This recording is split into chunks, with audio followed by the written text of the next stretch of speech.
I had the opportunity last weekend to be the first person in the United States. I was quite honored to. ARRI gave me the opportunity to bring the Alexa on a shoot that I was already doing for Honda Motor Corporations for their advertising agency RPA.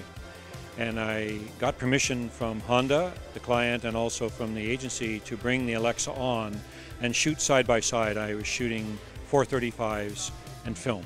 Right now I feel like there's no limitations. I feel completely comfortable taking the camera into any kind of environment. You got to understand, we were shooting silver cars in bright sunlight, which for an electronic camera would typically be an extremely difficult challenge. But silver cars in bright sunlight, it handled the highlights running across the top of the car very beautifully. The other issue where the camera did extremely well was night exteriors without any additional lighting.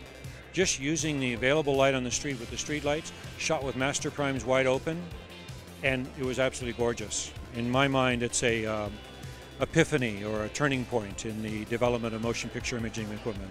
So the idea behind World Cup was that we would really stretch the limits of the new Alexa camera. We would try very, very dark lighting conditions with no additional light, with extreme contrast like the full moon or the sun in the morning.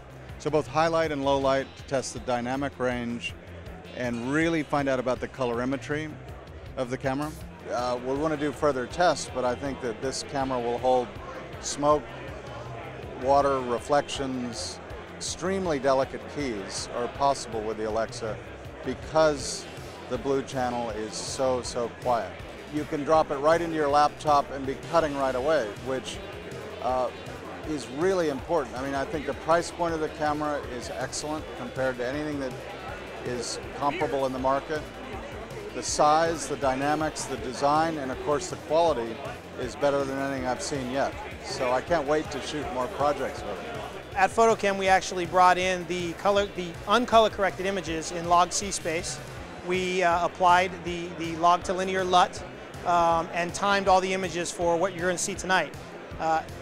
Pretty impressive stuff. I mean, we see these cameras all the time, and we constantly are looking to see how they live in the film space and how they resolve on film.